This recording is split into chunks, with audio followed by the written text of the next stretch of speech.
All right, welcome everyone to another edition of the Fans Talk Wrestling Podcast. FTW is a weekly WWE and TNA discussion where fans talk the wrestling world in all of its laughable glory. This is episode 231, recorded live on September 9th, 2014 on FTWLive.com. Tonight, on the season premiere edition of FTW, we continue to look forward to WWE Night of Champions as all title matches have been announced. Plus, we preview this Thursday's NXT Takeover II. Will Neville be successful in defending his title or successful in moving up to the main roster? And in TNA, Bobby Roode advances to face Lashley, Jessica wreaks havoc in the Knockouts division, and the X division continues to make us all feel warm inside. All that in the week that was in WWE and TNA. With us tonight is Joe. Say hello, Joe. Holy shit, motherfuckers, I am here. And Nick. Say hello, Nick. Total annihilation. And of course, you, everyone in the FTW live chat, live chat hooligans. My name is Garvin. I'll be moderating tonight's conversation. If you're listening live, say hi and leave your thoughts in the comments here on FTWLive.com. On Twitter, use FTWLive, the hashtag, of course. And if you're watching on YouTube, leave a like. Now let's talk about the week that was in wrestling. We're going to start it off with some TNA. Yeah. So, number one item on the priority list, basically something that we've been really looking forward to, and that is who was going to go up against Bobby Lashley. Was it going to be Bobby Roode? Was it going to be EY? Well, we got Bobby Roode. He is your number one contender. Who knows when that title match is actually going to happen, but it's going to happen. So, overall, Bobby Roode, are you happy with that decision? Absolutely. He's the one I was thinking would take that spot all along. Nothing against EY, but he's had his time in the spotlight. It's time for somebody else to shuffle in there, and it's been high time for Roode to get back in the title scene. If you're going to keep the title, if you want build up Bobby Lashley and want him to defeat a few guys for the title, it probably would have been better for Eric Young to eke out a win because people already had a hard time with him as champ in the first place, as we found out. And then he could have been beaten, which gives Roode more time to build up a case and to shine. If that makes any sense at all. Yeah, I thought, overall, I was happy with EY as champion. At least I was happy that he got that opportunity. I think they could have handled it a little bit better. It just didn't feel right. There was just something about it that was always not as perfect as it probably should have been, considering how much we really liked EY. But Bobby Roode, on the other hand, I don't think there's been a time over the last 2 years that I haven't been pleased with what Bobby Roode has been doing, both on the mic or in the ring. The guy is just fantastic. He does have the it factor that he talks about. The guy is it, and I'm really thankful that he got that opportunity again. And I'm really looking forward to this match. I think we've been going back and forth over the last couple of weeks of who can take that title off of Lashley. We saw that EY couldn't do it. We saw Jeff Hardy couldn't do it. We saw Austin Aries couldn't do it. Basically, all top guys. But Bobby Roode, I think, can be that guy. Yeah, definitely. Back when he first secured the title in the first place, he was already in the running as a top guy. He almost took it off Kurt Angle, who was the champ. He was a Mortals representative as the champ, so he definitely has a ton of credibility. And personally, I've almost forgotten how great he is as a face. As fantastic as he is as a heel, he could still be a great face too. So, yeah, he's one of the very few people right now that I think has that ability to take down somebody as imposing as Lashley.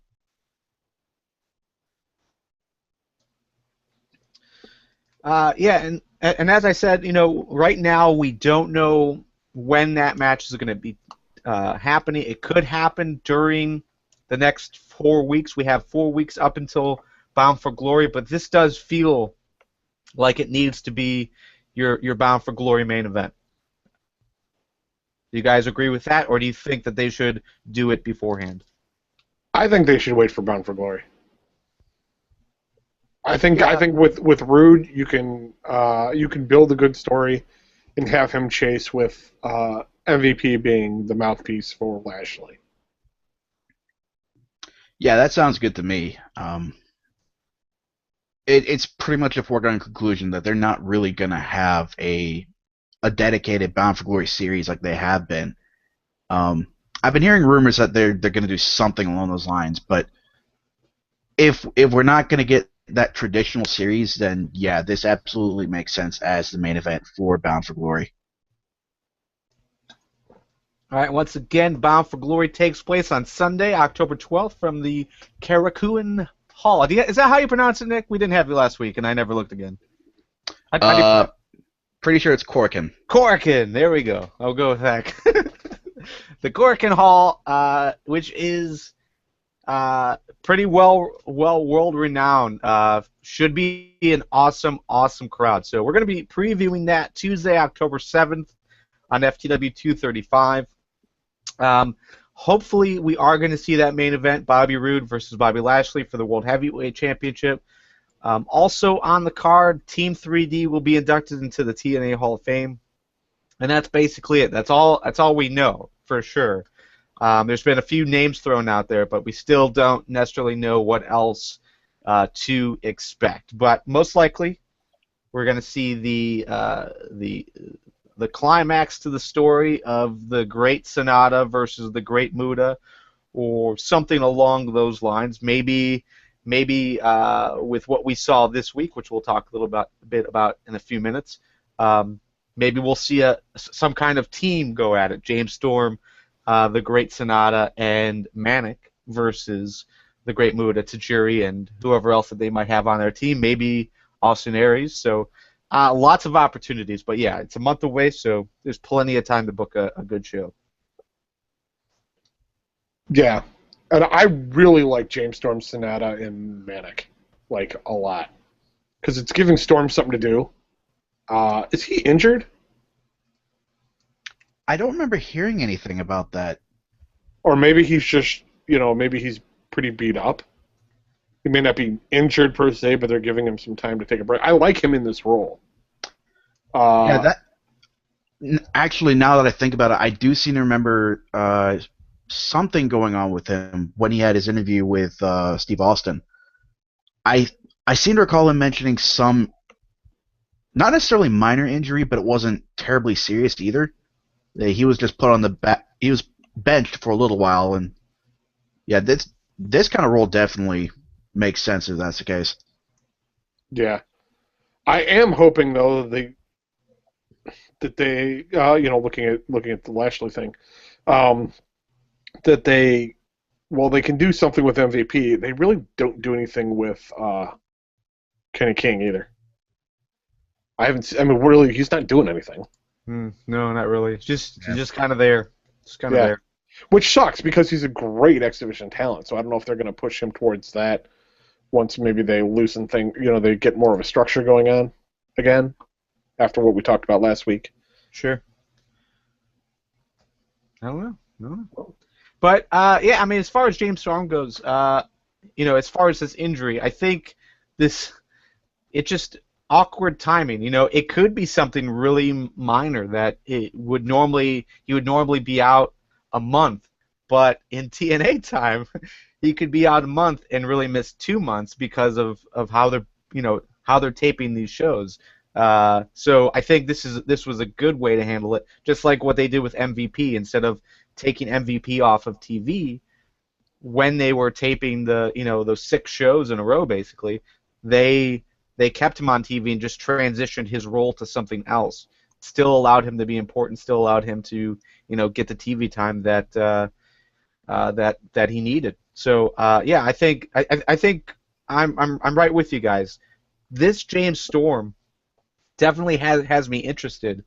I wasn't always that way. I really was not into it when he first started. I thought I thought it was dumb. I thought the combination of James Storm and Sonata didn't make sense. The story they used to build this really didn't make sense to me. But how they've progressed this and how this seems to be tying in with a few different things, especially on the road to Bound for Glory. I think ultimately this was a great move. So totally with you. Speaking of that, James Storm, Sonata, after the X Division #1 contendership match, they pulled Manic out of the ring, and James Storm basically cut a promo saying, that he was going to take Manic and help Manic and do what he's doing for Sonata and help Manic get out of like this weird void area that he's been in over the last couple of months. So, your thoughts on this? Do you think Manic is a good choice to fit into that spot? I hope this means they're retiring the Manic gimmick. I hope this means that TJ Perkins is going to wrestle as himself or a version of himself. I really hope they change the name though, because when I hear TJ Perkins, I hear Jobber. Yeah, I mean it's not the most. It's not a great name for in-ring, in my opinion.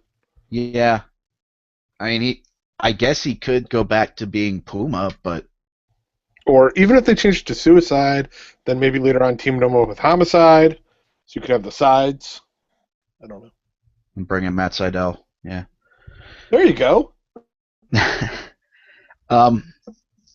But yeah, this can only be good for him considering the creative hell he's been in. Yeah, this from Lou in the live chat. He said James Storm is a better life coach than Gunner, and I kind of agree with that. It does feel like James Storm is while it's coming from like this dark, shadowy type feeling, this evil feeling that James Storm has here. It does feel like he is legit helping Sonata become better overall. He's definitely getting over with me. Yeah, but I mean, what is he teaching them? That's the question. Is he teaching them to believe? No? Okay.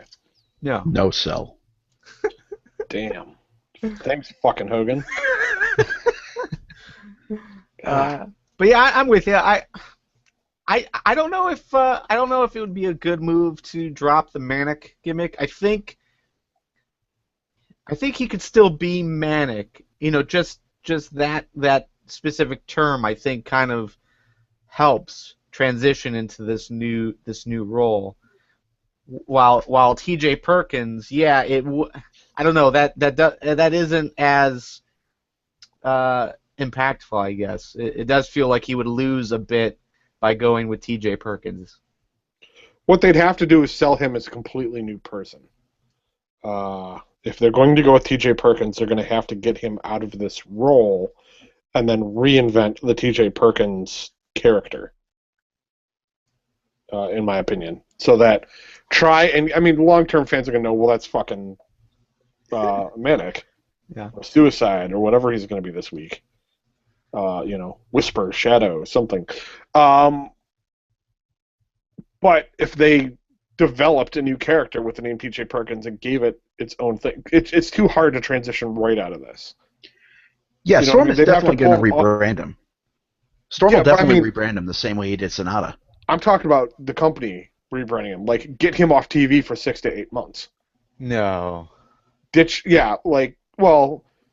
Lou's saying in the chat, ditch the color scheme, or keep the color scheme, but ditch the bodysuit. I think both need to go. You need to make this a new you know what I mean? But I don't think they need to take him off TV for an extended period of time. I think he can miss one or two shows at most to really get into this story that they're trying to tell. Because otherwise, the idea of a 6-man tag at Bound for Glory, that's not going to happen. I think this is all leading to Bound for Glory, and while it could extend past that, I think you need to move forward while people are getting interested in it. Not let this sit for months and months and months. Yeah, and I Perkins guess my thing is I'm talking about changing like the T.J. Perkins name, not necessarily the storyline that's going on. well, nobody calls him T.J. Perkins except us. I mean, when he does have the mask off, Hogan did it. and when he Hogan did talks, we don't see his face. Well, yeah, but we did back when Hogan was involved. Because I remember Hogan going, "This is the guy who you screwed out of your title shot, brother. This is T.J. Perkins. He's the guy behind the mask of Manic, brother." Yeah, and that wasn't the only time. I mean, like they have shown photos of him backstage before putting on the mask to go out, but On I TV, think, though. yeah, but that's it. They aren't saying it every week. They aren't really driving it that it's like this is T.J. Perkins as Manic type of thing. But on Twitter, he's T.J. Perkins. On Twitter and all their social media stuff, it's not Manic doing these segments. It's T.J. Perkins, and he becomes Manic when he goes into the ring. Gotta keep wearing this mask. I'm so depressed. I'm so depressed. I'm Manic. But I'm bummed. Okay, well let's move on from that. Yes, let's. We got the match that we've been waiting for the last year, and that is Gail Kim versus Taryn Terrell for the Knockouts Championship. I was incredibly excited for this. I was hoping so bad that they wouldn't ruin it like they did the last time with the beautiful people getting involved. They didn't get it, but let's go around. Was this match what you were hoping for? I was hoping for the match, but they didn't seem to have the spark they did, like when the beautiful people would interrupt. Those seem to be better matches on the whole. So that's my complaint, is that they didn't seem to have their full fire as they did when they started their initial battle. They've been sidetracked with so much other stuff. The match was fun, solid match, but it almost went to almost too abrupt of a finish, in my opinion. Like, it kind of came out of nowhere. Did you guys feel the same way on that? I could see that a little bit. And I share some of that feeling that it wasn't quite what I imagined it would be. It's almost like this feud, well, not quite feud now, but it's almost like they went in reverse.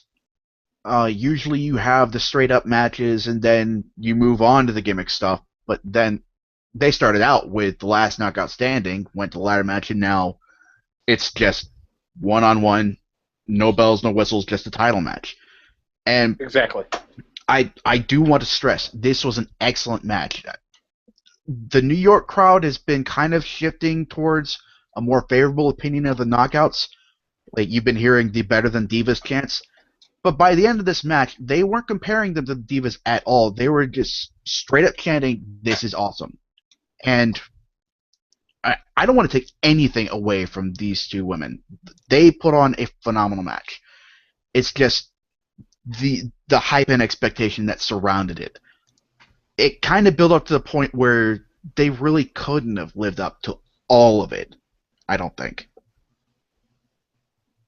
Yeah, and that's where I fall here. I had built this up so much in my head.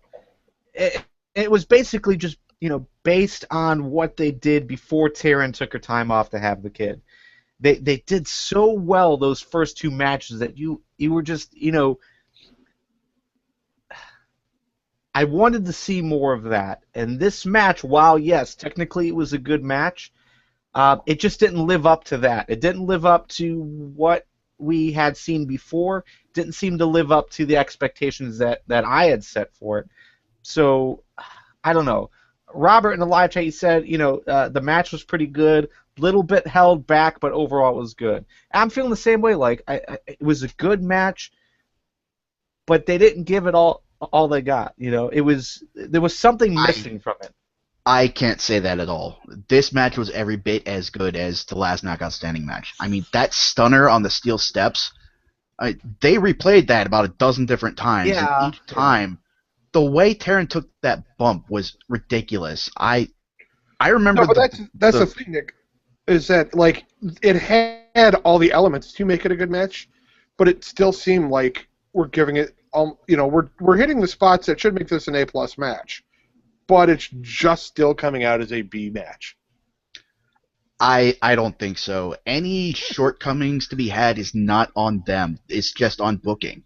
They let it go for too long. And then they teased it with the beautiful people getting involved. I think that's something that they should have avoided. I totally agree. If you could remove beautiful people from most storylines, I think everything would be a lot better. Okay, I wasn't going there. We did, though. No, but yeah, Nick, again, like technically, it was a good match. I think it had everything that you were generally looking for, but I think it just didn't carry the same emotion. And it might not have been them. It might have been totally me as a fan. I just wasn't as into it as I was hoping to be. Yeah, but I think there's something to it, Garvin. I mean, you could say that, but we're getting that in the live. I mean, like you said, we're getting that in the live chat. I kind of had the same feeling. I think Nick's the odd man out here. Me and the New York crowd. Something can still be awesome, but still not be 100%. Yeah. Look at me. I'm tired.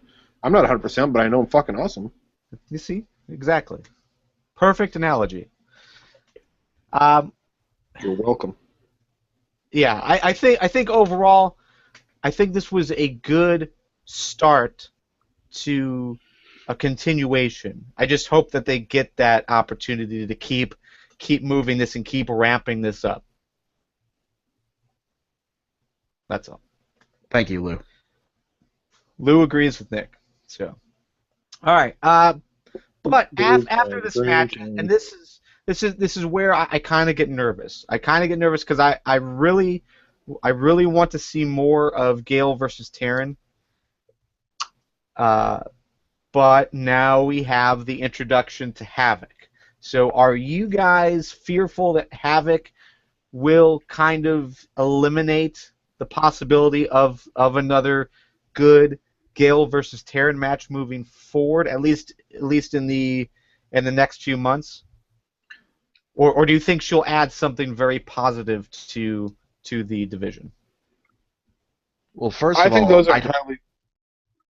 all, I don't see why we need another Gail versus Taryn match, because this was the blow-off match. This was the feud ender. They need to go for a while before we start bringing up that specter again. In the meantime, I love the fact that Havoc is in the Knockouts division now. She brings a presence that we've been missing for a long, long time. And I'm afraid that they're going to lean a little closer to the image of Awesome Kong than they should. But aside from that, I really enjoyed the way Havoc's introduced herself and basically declared herself not really alpha female, because that's another female wrestler, but the top dog in the division by basically going in and wrecking both the Knockouts champ and the #1 contender. Agreed.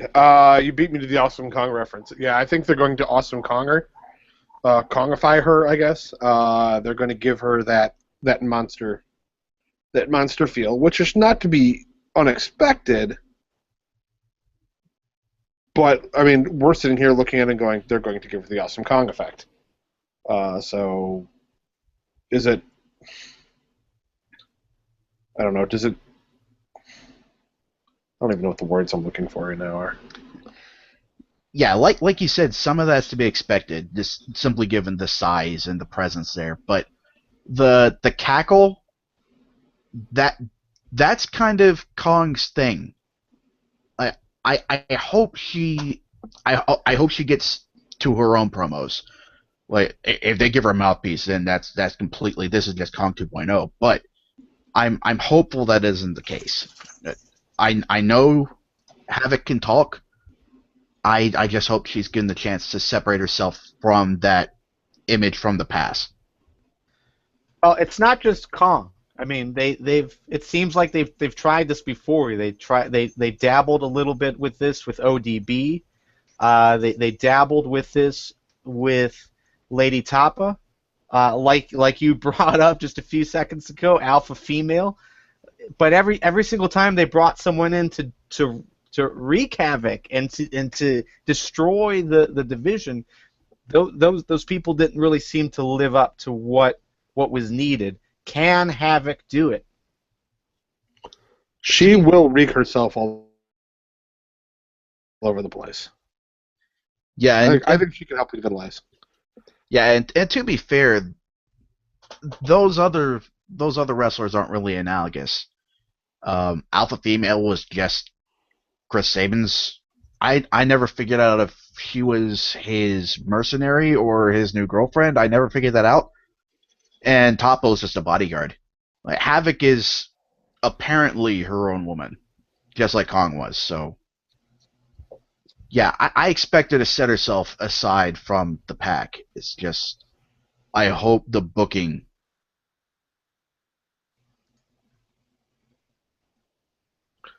I think we lost Nick. Okay, cool. I thought it was me. Really? Okay. Y'all- Oh, there you are. Weird. Yeah, you were like, I hope it's the booking. Go. Huh. All right. So yeah. Overall, Nick. No, I'm totally with you. This isn't the exact same storyline for all these different women. But it seems like it's just like this type of character that could do this type of damage really didn't. You know, again, Lady Tapa, alpha female, totally different stories, but still that type of wrestler, that type of dominance you were expecting, we never got. So I'm just hoping that we won't see the same thing with Havoc, but it's all booking. Yeah, you're right, Nick. It's all about the booking. So hopefully they don't fail. But I'm definitely looking forward to it. I'm looking forward to see what you can do. Moving on from that, we've got a new X Division #1 contender. Homicide defeated Low Key, Crazy Steve, Manic, Tigre Uno, and DJZ. Basically, the same guys have been in it for the last month or so. But Homicide is now your #1 contender, right, Winner? Yeah, I think so. Yeah, I agree. I think it's right. I mean, I don't think it's a big deal. I think they're going to want to show Joe's dominance because I think we're going to end up seeing Joe versus Lashley down the road. Yeah, and it makes sense for Homicide to be the next guy up after Low Key while they're in New York. They're basically choosing hometown heroes at this point. I can see that. Yeah, I agree. Looking at this list, since we didn't get Low Key again, Homicide does make sense. Now moving to the Damn Storm. I think we lost storyline. for a minute. Yeah, we lost you for a brief second, Garf. Oh my God! All right, edit note. Fuck the Google. Thanks, Obama. I mean Google. All right. So, anyways, Homicide. Homicide for me was the right choice as well. I was kind of hoping we would see Low Key move on again and get that title shot, just because I thought the Low Key versus Samoa Joe match was a good one. But seeing everyone else that's in this list, no one really makes sense. Crazy Steve, I don't think we'll get the title shot anytime soon. Tigre Uno definitely doesn't belong there. DJZ could maybe someday, but I think overall how they've been using them really doesn't translate well as far as being a credible wrestler in the X Division. So Homicide was it. And I think it'll be a good match.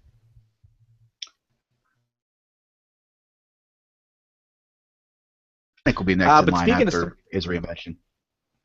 Okay, we are definitely having some Google issues because, Nick, you dropped out for... We didn't even know you were talking. Awesome. I was saying I hope Manic is next in line after his reinvention with Storm. One can hope. Yeah, I agree with that. Yeah, definitely. It'd probably be after Bound for Glory, though. My guess. Yeah, that sounds about right. Yeah, and so, anyways, but Joe, you were talking about Samoa Joe, how you kind of see Samoa Joe going up against Lashley soon. We saw that this week. We saw that matchup. Basically, Lashley and MVP, they basically called out the roster saying no one could match up with Lashley. Samoa Joe came up. So, despite losing, did you think that Samoa Joe challenging Lashley helped the credibility of the X Division, or do you think it hurt it? I think it actually did. It did help, because I think Joe held his own against Lashley. So I think it did help the credibility of the X Division against Lashley. But I don't know if anybody else in the X Division could hold their own against Lashley. Yeah, I'm not entirely, like you said, Joe, I'm not entirely sure how the rest of the division would stack up, but yeah, this helps the division as a whole, at least in the eyes of the fans.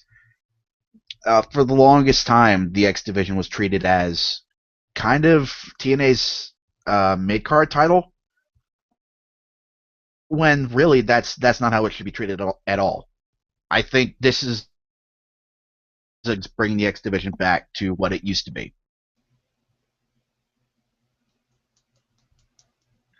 I would agree with that. Yeah, I think it is nice to see it being considered, like Samoa Joe as champion is considerably a major threat to Lashley and the top title.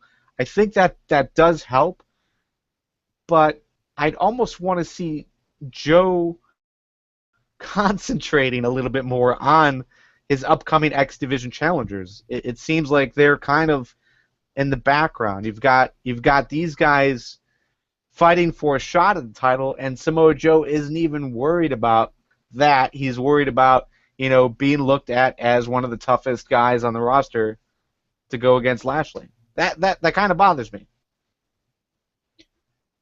I don't know. They're deciding a contender, and he wants a fight. I mean, he's already beaten all those guys in the past. Yeah. Outside of what, Crazy Steve? All those other guys have been in the company before, and he's kicked all their asses. What's he got to worry about?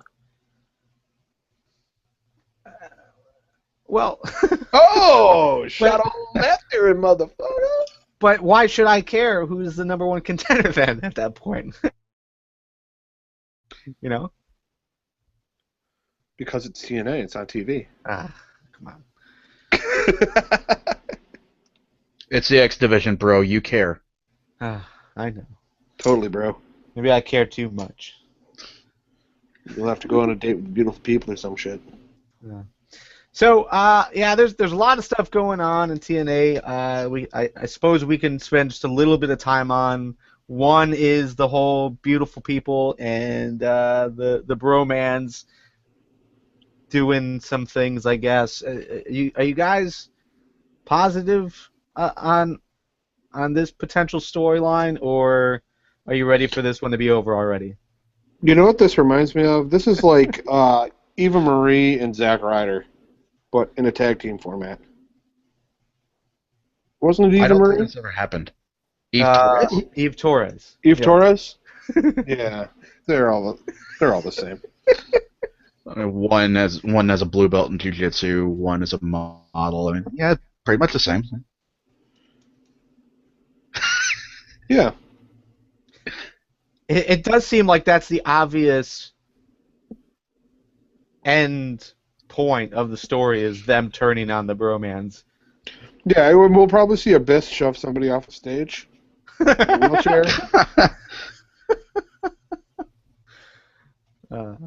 Man.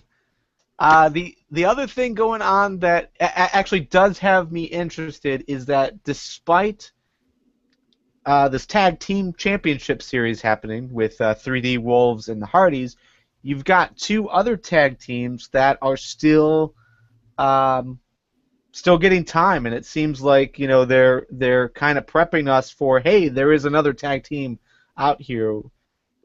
past 3D and the Hardys. So Gunner and Samuel Shaw is tag team number 1. I'm sure Anderson fits in there somewhere. But then you've also got Bram and Magnus. So do you think either of those two teams should get an opportunity at the Wolves after Bound for Glory? I'd love to see Bram and Magnus go for the titles. I love everything about that angle. I love everything about what they've been doing lately. So, yeah, absolutely. All good to me. I echo Nick. I'm pulling a Rob and echoing Nick. Yeah, I totally agree with Nick. So I also like Bram. No, I'm sorry. You said Rob. I wanted to go full Rob on this. No, I think out of those two tag teams, Bram and Magnus is the better of the two. I don't see Gunner and Samuel Shaw having much of a longevity to them. I think this is going to end up being some kind of build up to a split that is Shaw versus Gunner, or again maybe throw Anderson in there somehow.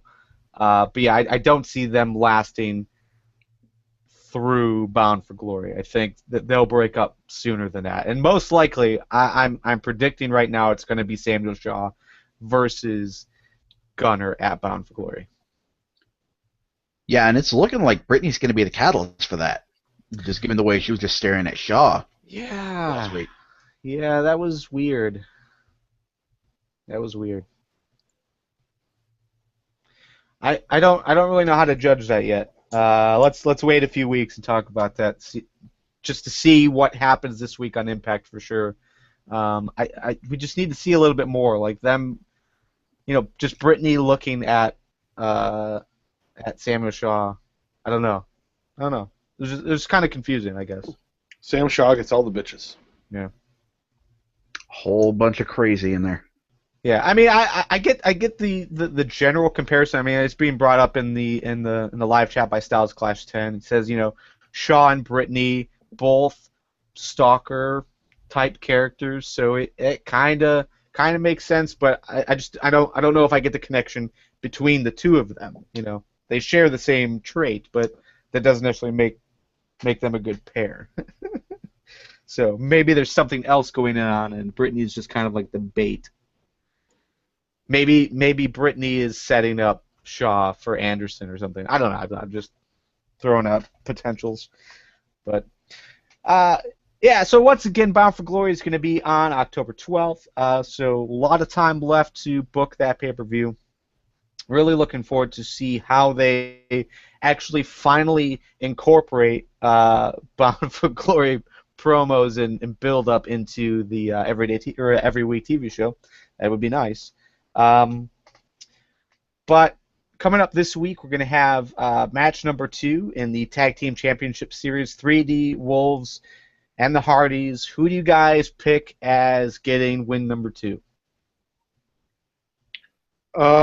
I'm going to go with the Hardys. Yeah. Yeah, I think I might have to lean that way as well. It's really tough to call. I kind of want to guess that the Wolves are going to win 2 back-to-back. Yeah.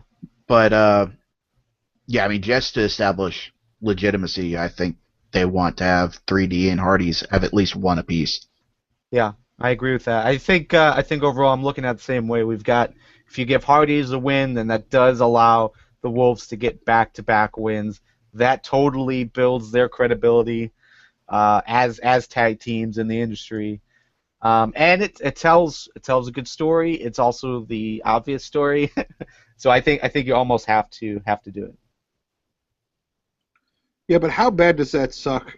In that, I don't know, the Hardys having to get a win, like. I kind of foresee, well, I mean, the Wolves were the ones who took the pin the first match, correct? Yeah, Davey did. Yep. Right. I'm starting to think that maybe I'm going to swing the other way and say the Wolves get the second one. Because it sucks for the tag team champions to be the little men on the totem pole. Even though they are in the scope, they are the least experienced. I don't know. It seems to be a bad formula either way at this point. Like, I would have liked to see, because I see Jeff Hardy doing a swanton and going right through a table, and calling the match that way. Like, he misses his intended target, they roll off the table. But who wins then? Yeah, it would have to be someone would have to push him through the table or something. Yeah, good point. The way I see it, if the Wolves lose this second match, I don't see that as a knock against them, because while they are the champs, we're talking about two teams that are legendary in the realm of tag team champions. As far as at least like the last 20 years go. So, I mean, they're already fighting an uphill battle. Yeah. So, having back-to-back losses, one against 3D and one against the Hardys, I think that makes them hungrier. And, I mean, they say it every time they come out. Let the hunt go. Let the hunt begin. So, I think that just gives them more to prove and establishes them as a serious, credible threat to any team in the business when they went back-to-back against 3D and the Hardys. Okay. Point taken.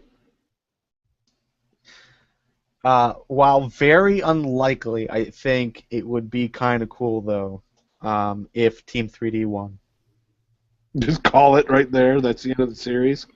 No, I think not this week win, but I mean just in general win the entire series. I think would be I think it'd be a nice story for them.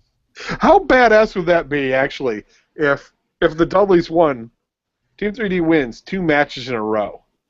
Like, you think you're going to get, like, the full 4 matches or whatever? And no, you get 2. Dudley's Crush. Hall of Fame, bitches. That'd be one hell of a swerve. I can't deny that. And it's not like they're without swerve in their history, because, I mean, look at when they left their last match in ECW. They won. They retained the titles.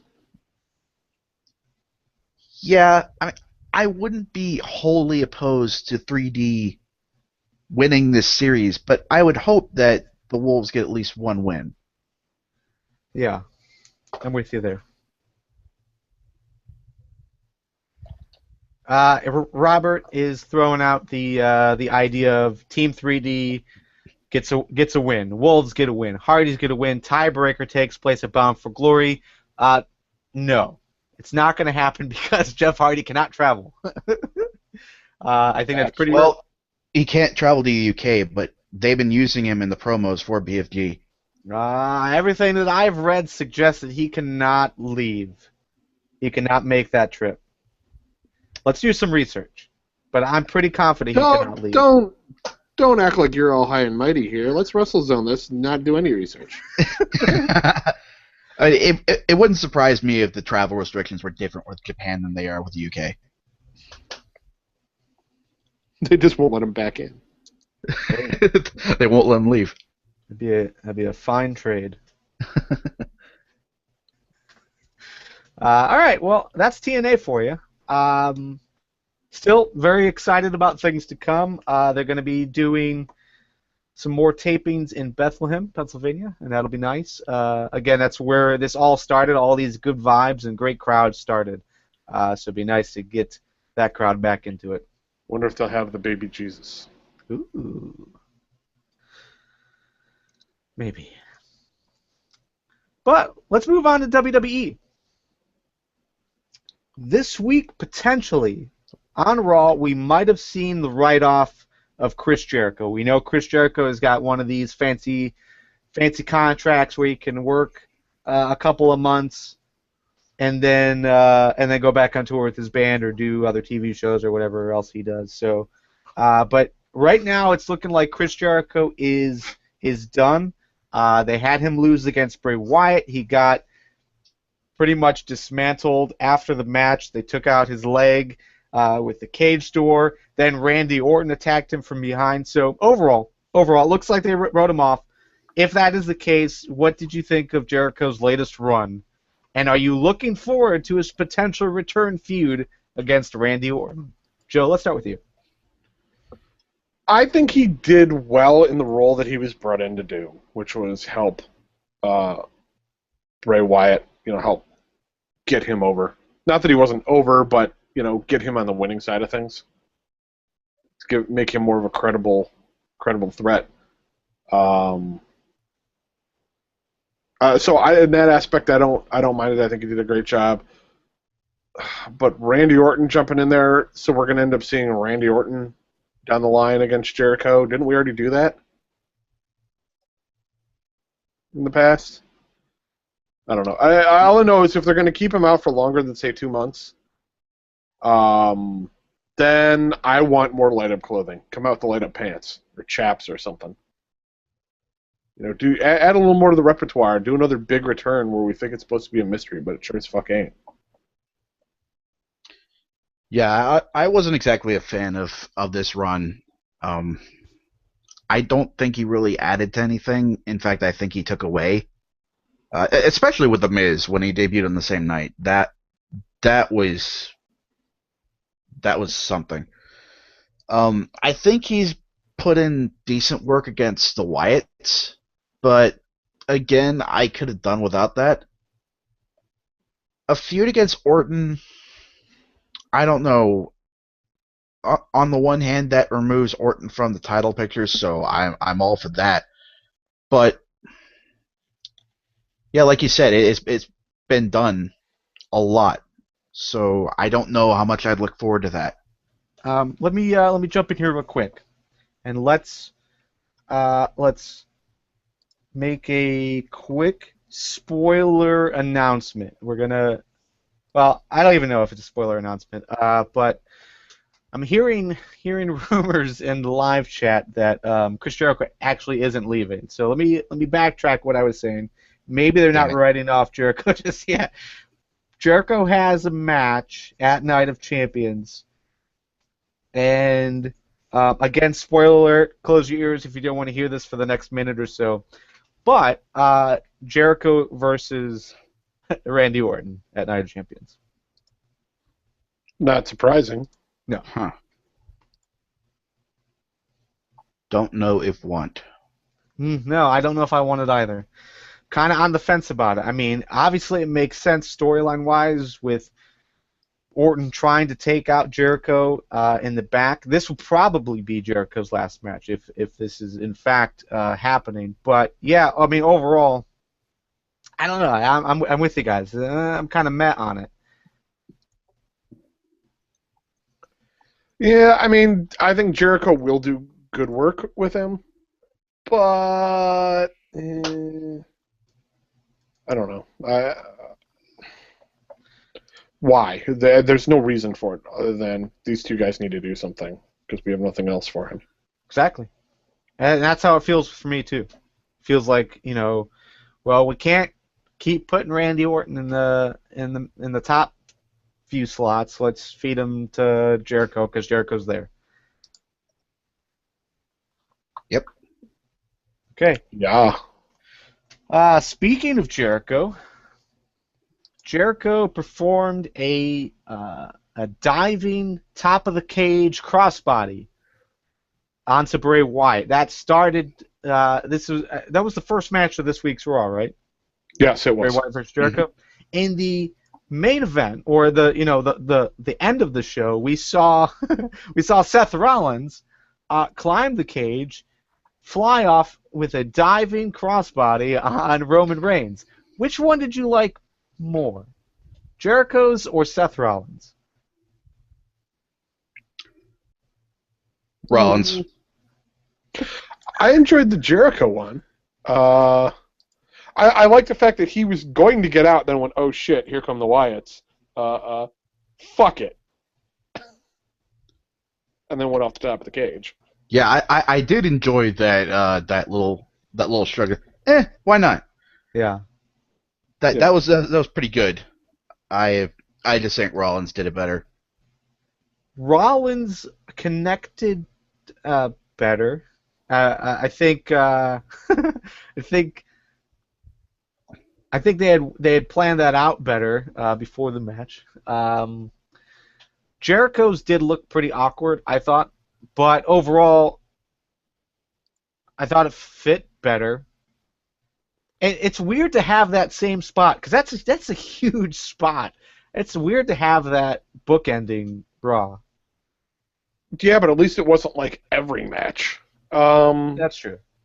And to flip it, yeah, Rollins did a great job, but he also he almost speared himself on the cage. Yeah, that was scary. That was scary. Yeah, it's like what the oh. But it was nice to see they actually had the mounting points. That was kind of a neat thing to see. I don't think I've ever seen that before. Is that new? That's got to be new. Yeah, I don't remember it either. Probably the last time they'll do that. Yeah. Or at least the last time they'll do it without telling anyone. Yeah, or, say, hey, instead of throwing him over the top rope where he could get speared by the cage, throw him and have him roll out the bottom. Or at least between the bottom and middle ropes. Yeah. Don't kill him.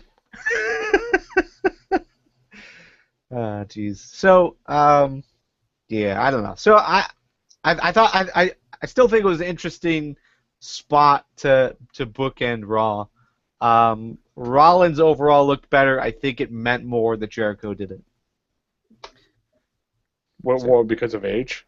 Age, and I think it meant more for the story. Okay. Overall. I mean, Seth Rollins is kind of reckless. He's always had like this reckless abandon type of thing, so you're kind of expecting it from him. Right. Jericho, you're not. I mean, we haven't really seen him do anything near like that for a long time. So that is definitely true. Yeah. Okay. So time to talk about some positive stuff. I'm feeling positive about this next topic, and that is a little potential debate, and that is who is more over right now, Adam Rose or the Bunny? Go ahead. Bunny. The Bunny gets more of a pop. Well, I mean, it's a Bunny attacking Heath Slater, so I mean, obviously that's going to get a reaction. It's a fail. You don't attack. Hey, Slater's going to slate, but you don't attack Slater. Gator's going to get you. Eventually. That's true. Adam Rose is apparently a decent Gator wrestler. Fucking Adam Rose. See, here's my problem with Adam Rose. Now I want to see Adam Rose as Crocodile Dundee. Maybe it'll go over better. But the WWE already did a Crocodile Dundee type character. Early 90s. Yes. Mid-90s, yes. What was his name? I don't remember offhand, Gunner? but yeah, maybe. Gunner something? I thought you were referencing when Goldust was doing that gimmick and sneaking in the NWO locker room. No, what was it? Anyway, I'm sure you can. Someone will Google it and post it, or Garvin will in the moment. But so we jumped to just to jump over to NXT. We had Tyson Kidd versus Adam Rose. Right. Decent match, but I just don't understand why Adam Rose is best between NXT and WWE. He's supposed to be on the main roster. It's not like somebody, big name on the main roster is coming over to help, or even a strong mid-card guy on the main roster is coming over to help work with talent over there. If he's losing on NXT, should he really be on the main roster? I don't see why not. I mean, the reason he's on NXT is because he's a strong fan favorite, just like Sami Zayn is. But Sami Not Zayn because actually he's has skill, not because he brings a bunny to the ring. Adam Rose isn't exactly a jobber either. I mean, he's pretty good. But when you spend more of your time, well, I just as soon as he got saddled with the, hey, look, action figures, these are wonderful, type role, like the Santino role, whoring out whatever is to be whored out that day. Yeah. Or Oculus when he had to look in the mirror and became a lemon. Yeah, he became a lemon. Like, really? That's not a reflection on his skill, though. That's just... I'm not saying he's not a skilled wrestler. I'm Sure. just saying the character is not over whatsoever and is looking for a way to die faster than The Miz. Yeah, for me, Adam Rose is not over. The song is over. I enjoyed singing the song when I went to the live show. But I don't hear anyone talking very positively about Adam Rose, especially when he's out there. Outside of Nick. Outside of Nick, yeah. I mean, yeah, sure, Nick. I agree with you that, his previous character and him in general, he's a good wrestler. Probably can do pretty well. Booking-wise, though, I think they have failed to book him to be credible. And for me, this bunny, not just the bunny, it's like this mystery that they have now created of who is behind, who is under the bunny mask. I'm more interested in knowing that and seeing how they're going to progress that side of the story than I am about seeing Adam Rose wrestle again. Oh, I'm engaging in all kinds of conspiracy theories about the bunny. I have a strong belief that he's being played by not a bunny but a buck. That bunny looks awfully young too. But yeah, I completely agree with you about the fact that he's getting screwed right now by creative. He's not being given any kind of opportunity to showcase what he can do. But, I mean, the gimmick does work. It has every chance in the world to work. We know it does. Look at Santino. If nothing else, he's at least getting TV time. He's at least getting a reaction. Yeah. Okay. So, do you want to talk about the conspiracy theories about who's behind the bunny mask? We can for a little bit. Yeah, sure. What the hell? So, Zack Ryder, I think, was the initial name that everyone was throwing out there. Just because, what was it, Dolph Ziggler tweeted out that? Yeah. So, I think that would have been kind of cool. But seeing what the bunny did this week with the splash, with the super kick, that I think that totally eliminates Zack Ryder from the running. Yeah. I've seen a lot of people talking about how it was Shawn Michaels. Which, I mean, when he did the super kick, I saw it, but why would he do that? Yeah. And how many people do the super kick? A lot of people can do the super kick. Yeah, that's insert indie superstar here. Yeah. Which, again, is why I mentioned the Young Bucks. I can't see them using this as the Young Bucks into WWE. What if it's Trent Beretta? They kept doing those Zack Ryder "Where's Trent" deals. If it's not Zack Ryder, maybe it's Trent. We found Trent. Would they bring back Trent Beretta for this role? I mean, knowing that they've got a full NXT roster and a bunch of other guys that haven't been doing anything. They've done crazier shit. But I mean, during the time of budget cuts and everything. I just can't see them signing someone new to insert into this role. It would have to be someone already there. It could have just been for one night too. Yeah, they don't necessarily need to sign anybody. I mean, look at Adam Rose's entourage. It's basically indie wrestlers from the area. Right. I have seen a few people bring up the idea that it's Darren Young. Personally, I don't see it because, one, the bunny's hands are white, and two, the bunny is not nearly jacked enough. I mean, have you seen Darren Young lately? And so let's talk about that. Yeah, I think you're totally accurate. Who we saw this week on Raw was not Darren Young, but the idea that they might change out the bunny just to keep people talking about conspiracies of who it could be and changing it up every single week, I think would keep the mystery going. Is that why JBL can't catch the bunny? On the JBL and Cole show? It's possible. Because it keeps changing.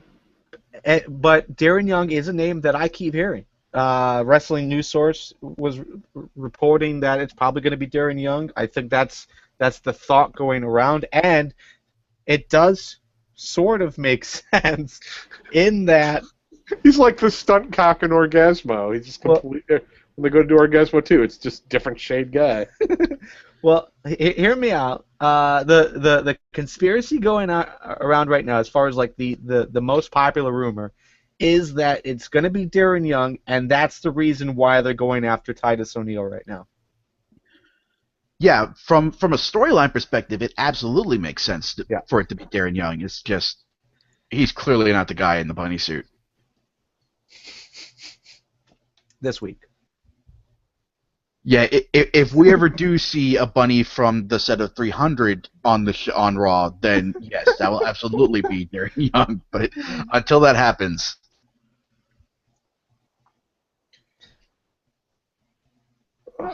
right on. Okay.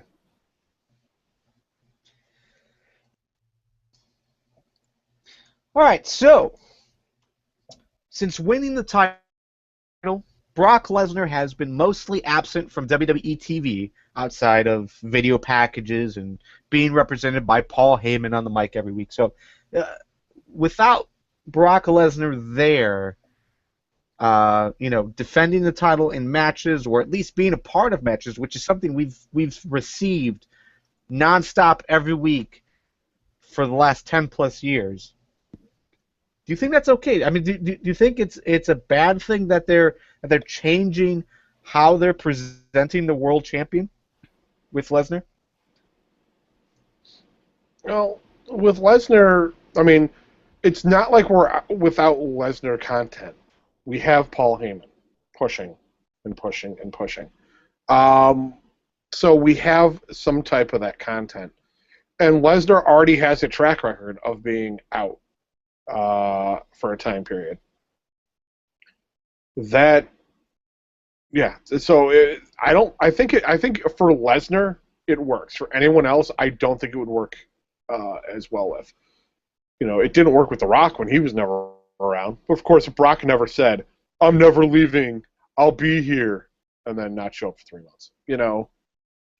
Like The Rock did. That was terrible. This is my home. I'm never leaving. 3 weeks later, still no Rock. Yeah, Brock is not the people's champion. He's a mercenary, and I like how they presented his new contract. They pay him whenever they want him to show up. It's the same. It's art imitating life. He's essentially a mercenary for hire, and that very much fits the go away for a few weeks, come back and kick some ass kind of mentality that he's got going. So I don't think it's a bad thing at all in Brock's case. Like Joe said, if it was somebody else like The Rock, or say if John Cena did this, or if Orton did this, then yeah, it would kind of suck. But Brock makes it work for him, and it also takes us back sort of to the days when the champ really was a special attraction. You didn't see him every week, so I think they're making this work.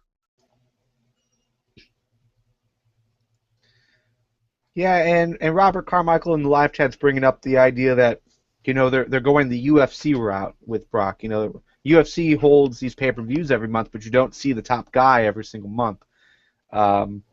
Generally speaking, and correct me if I'm wrong, because I'm not a huge follower of UFC, but the world champion or the top guy has 4 or 5 months in between fights, right? Something along those lines? Yeah, most of them do. Yeah, most of them usually go a few months. Yeah, so I think them going this route makes it feel a little bit more legit, and it makes it feel like it's more important. We're not getting the world champion in the ring every week. I would almost prefer if we didn't have a world championship fight every pay-per-view. Like, skip Night of Champions. Well, you can't necessarily skip Night of Champions because of it being Night of Champions, but, you know, skip a pay-per-view for the world title. Make it feel that much more important. I think this route that they're going does that. This is cool to me. Yeah, and even go back to, the original WrestleMania. We didn't have a title match. It was Hogan and T versus Piper and Orndorff. Yep. Thank you. So long as in that instance, we still had a champ in the main event. You know, it still wasn't a title match. You don't have. It's when they introduce that title must be defended every 30 days. Yeah. Which they don't abide by anymore. So let's just kind of let that drop. Yeah. Yeah, I'm all for it. I think Brock Lesnar is the guy to do it just because of what he means outside of wrestling. Just, you know, what he did in UFC and really what he did in the amateurs as well. I think overall, you know, doing it this way makes it feel more legit, and I think that's a good move for WWE to do right now. Plus, you know, they have talent that they can depend on every week. They have the talent that they can depend on every month. So why not take him off of TV? You know, just to give these other guys more time. I think you could do a lot of cool stuff, but you know, I think they're going to delay that a little bit because you kind of need Paul Heyman on TV right now. He's one of the better things happening every week is him coming out and talking. Yeah, that was one of the best promos all year. Yeah. Especially out of Cena. Yeah, Cena does deliver good promos. I definitely appreciated what he did this week, but yeah, it's Cena. It's the same. I mean, yeah, it's a better job of Cena than we saw, recently, but it's still Cena. You know, it's still that same damn formula. It's that same. The only thing I did really like is where he brought up the fact that, he's like, yeah, a father comes up to me and he says, yeah, Cena sucks. And then he says, yeah, I think you suck, but thanks for doing right by my kid. Like, yeah, that's how we all feel about you, John Cena. You suck, but at least the kids enjoy you and you play that up. There you go. You don't need the title. Go away. Yeah. You can still do that and not have the title. Mm-hmm. You can still do that. I'm glad he actually touched on the fact that Taker gets a beating from Brock Lesnar. Gone for 6 months. Cena does it, and he's next day. Oh, I'm back. I want more. Yeah. The only bad part about that is that is Undertaker's routine, though. It was right. That's just not the beating they took. But at least Taker stood toe-to-toe with him the whole match. Right. Where Cena just suplex, repeat, suplex, repeat, suplex, repeat. Correct. All right. Well, let's move on from that and talk about trying to figure out how to really introduce this topic. We just rip off the Band-Aid. Just get it over with. Well, the thing is like last week we were kind of sour about the whole Jerry Springer thing. Okay, so we're gonna talk about Jerry Springer. So we're kind of sour. Ohio, and that mayor had in one of those Jerry Springer. We're sour on the idea that this was the direction we were going to go instead of keeping it or bringing more wrestling-related content into the story. But regardless, this is what we got. A lot of people in the live chat and the feedback we got on Facebook and everywhere else was that a lot of people were going to skip Raw because they wanted nothing to do with it, especially because of this segment. So, real quick, was this segment as bad as we assumed it would be? Yes. You didn't think so? I mean, when we get to that point where Steph comes and tries to break him up and then just falls into the pile, that was terrible. And Garvin's message throughout the day as he's watching Raw was, Jerry Springer's voice always been this annoying? Yes, it has. I'm not disputing that it was awful. I'm saying it wasn't as bad as we assumed it would be. That it would just ruin all of Raw, like everybody was saying. Like, yes, the Bellas are terrible actors. Yes, Jerry Springer, I don't know why he's still on TV, but apparently he has an audience that he just throws stakes to. And yeah, Steph, that was a terrible Steve Wilkos impression. So, yes, it was awful. But it was 10 minutes out of a 3-hour Raw. Yeah. But they could have done it in 5. Yeah, well, right. Well, they could have not done it and been fine. The worst part of it for me was, like, how badass was Jerry Springer's theme? Like, that was cool music. Why did they give that music to him? No. Anyway, so yeah, I don't want to dive into it. Let's move on. Match of the night from Raw, for me and a lot of people, was the NXT edition of Raw. It was Neville and Zayn versus Breeze and Kid. Out of those 4 guys, who do you think belongs on the main roster right now? They all belong there, clearly. But I think Neville's going to get there first. And he definitely made his case for it.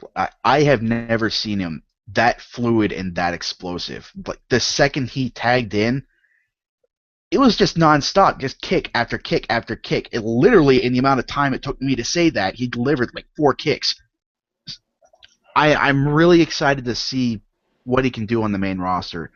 And I hope that wasn't a one-time thing, because the whole problem with being Spot Monkey is that the first time you see what this guy can do, your jaw drops, just like that girl in the front row when he hit that red arrow. It's a jaw drop on the floor. But you keep seeing it, and you keep seeing it, and if you don't switch things up, it starts to get old hat. So I am excited to see Neville on the main roster. I worry about how he'll be as he stays up there. I'm worried that he'll be just another Jeff Hardy in the WWE, where he's just taken for granted and not treated as the star that he can be. Personally, I wish it was Sami Zayn taking his spot, because he has a lot more range, a lot more depth. But Neville's not bad. But the way you feel about Neville is the way I feel about Zayn. I think that they're going to do the same thing to Zayn. But I do agree that Zayn is a tremendous talent. I mean, the guy, just every match has been phenomenal. But I think they're going to just be like, hey, Spot Monkey, come here. Zayn. I don't think so, because they haven't been using him like that in NXT. Like, but I think they're holding off on it a bit to heal him up so that he can do it when he comes to the main roster. I do think they're holding him off so that other guys that have been there longer can have their shot, and so Zayn isn't wasted. Like, let's say, like Adam Rose was, or Bo Dallas when he first came up. I think they're holding him off to avoid that, because they know they have somebody special in Zayn. Because, I mean, Zayn does it all. Like, he can do the Spot Monkey stuff, but he's also got the technical stuff down, and he talks ridiculously well. Not just in English, but I think he's the first guy in a long time that's spoken Arabic, and he reaches a whole another section of the world that the WWE's been wanting to get for years.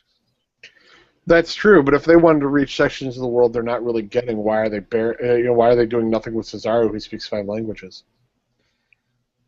But I think Zayn, maybe the reason they're holding Zayn back a bit is because he's going to be the perfect match for Kenta. Maybe. I mean, he'd certainly be a good opponent. I don't know if that's why, though. It's just an idea. I'm not saying it's actually going to, that's actually why, but it's a thought. Yeah.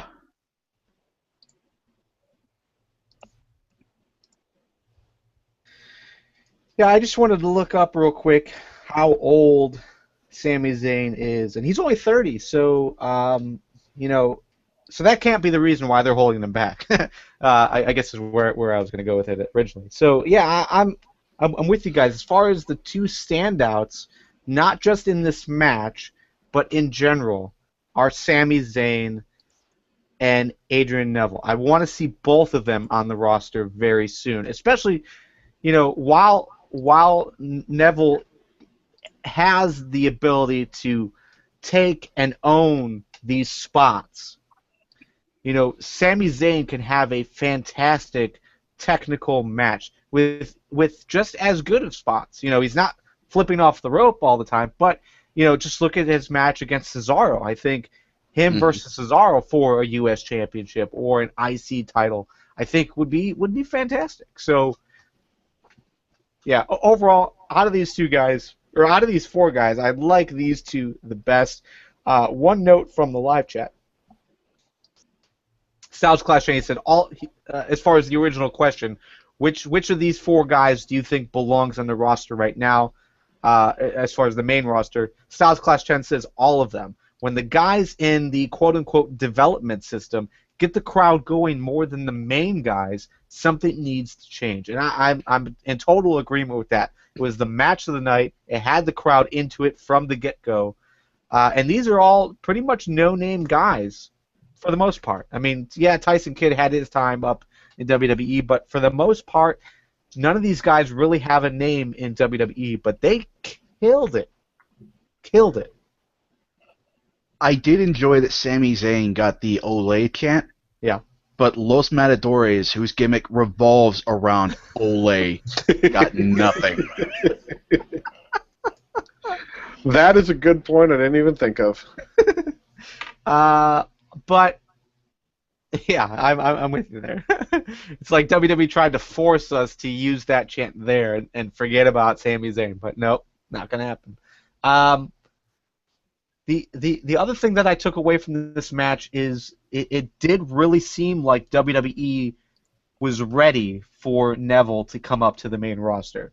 Like out of the four guys, that guy was the one they talked about the most. That's the one that Cole was raving about the entire match. Same as JBL. I mean, these guys sold Neville on commentary, and for sure Neville sold it in the ring. The guy was just fantastic. So I think if they were going to move anyone up, it would be Neville. And that was an extremely pleasant surprise for me, the way commentary just put over these guys. They've never done that before. JBL has actively shat on them when they come up, but these four guys, I mean, yeah, it's in conjunction with Takeover II, but I could not believe that this was the same commentary team we've had for forever. They almost made me think that they belong on an NXT commentary team. Yeah.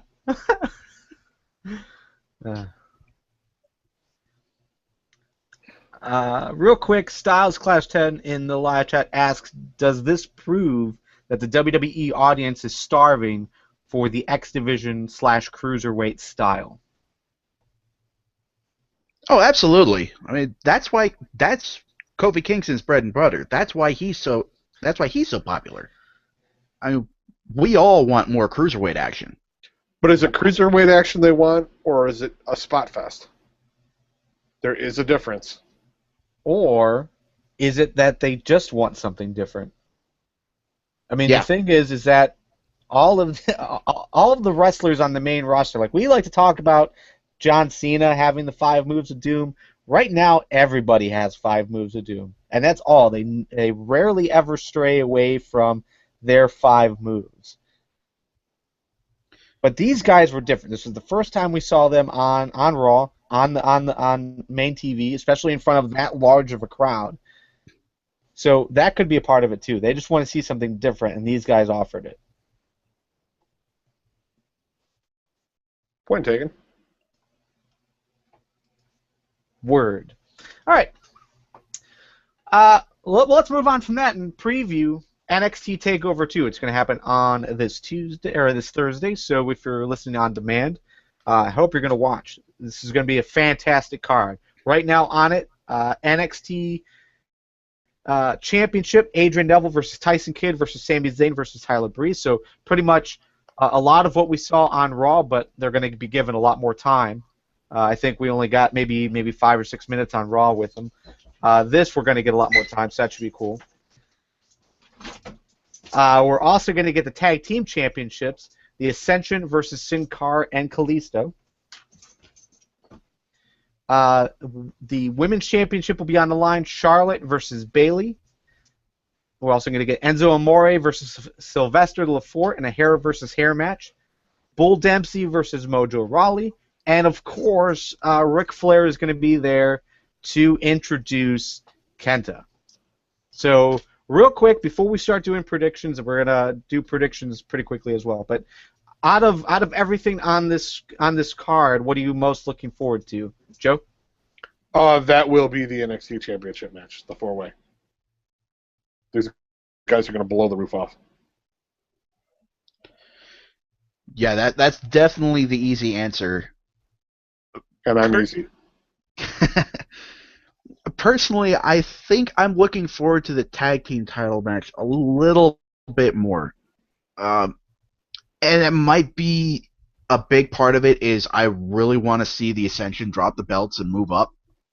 But Kalisto deserves gold of some kind. That guy, as amazing as Neville is, Kalisto takes it to a whole another level.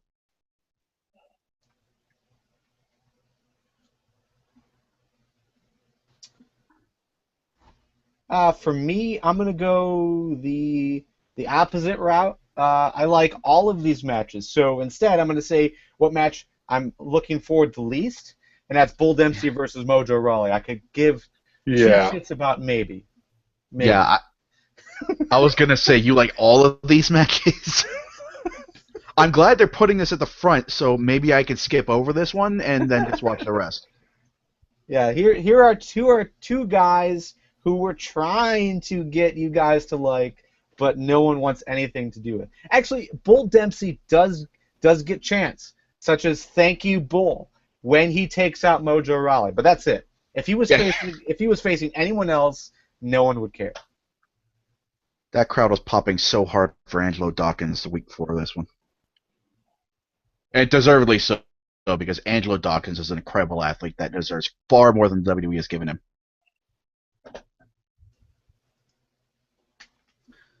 I'm with you. Let's go ahead and do our predictions. Bull Dempsey versus Mojo Rawley. Who you got? Nick? I think Bull's going to take it. I mean, like you said, I can't care less about this match than I already do. But I think they're trying to build Bull here. So I'm going to lean in that direction. Nobody wins with this match, really. Definitely not the fans. I'm going to go with Mojo because it's in opposition to Nick, and I don't give a shit about this match either.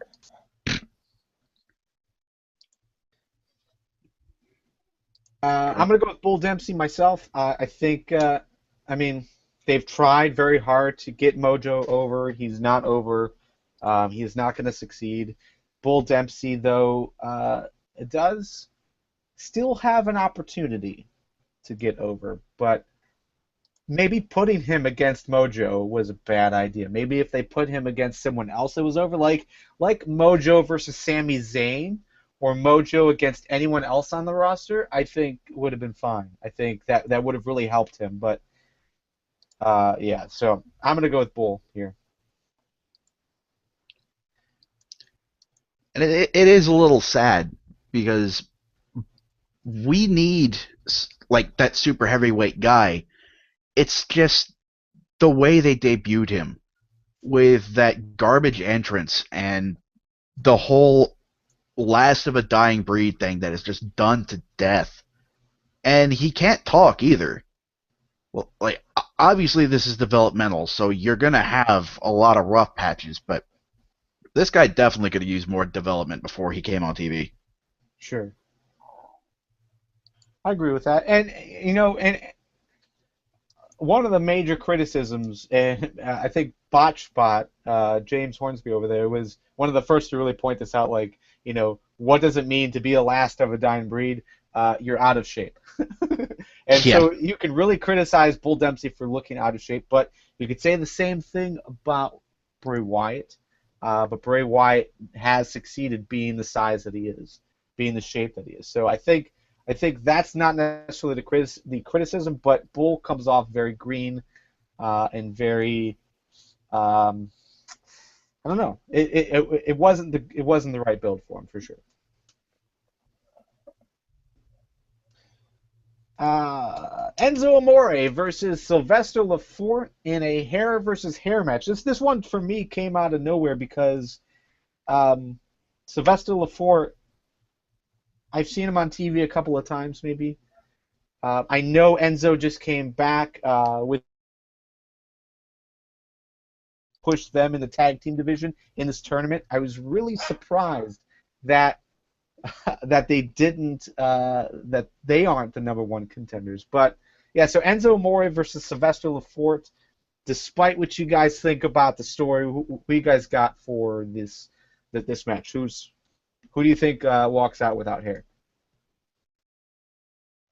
I think Enzo is going to come out on top here. I'm going to agree. Yeah, it just seems like a natural spot, especially with Sylvester being the one to instigate here, and Enzo hasn't really gotten one over on him yet, so 50-50 booking seems like a likely end result. So, yeah, Sylvester Lafort is soft like spaghetti. How you doing? Enzo wins. And it was. From what I remember, how the segment went, it wasn't Sylvester Lafort that said, "Yeah, I'll do this match." It was that other guy, whatever his partner is, Marcus Louis.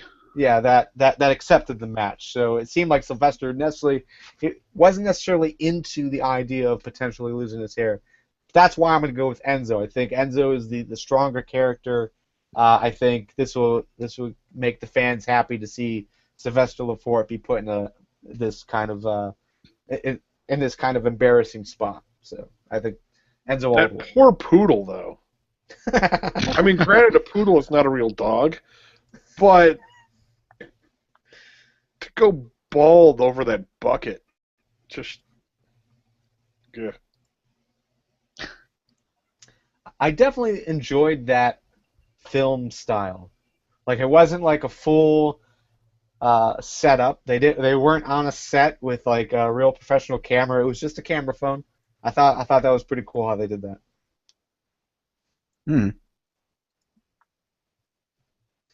All right, live chat's also gonna go with Enzo.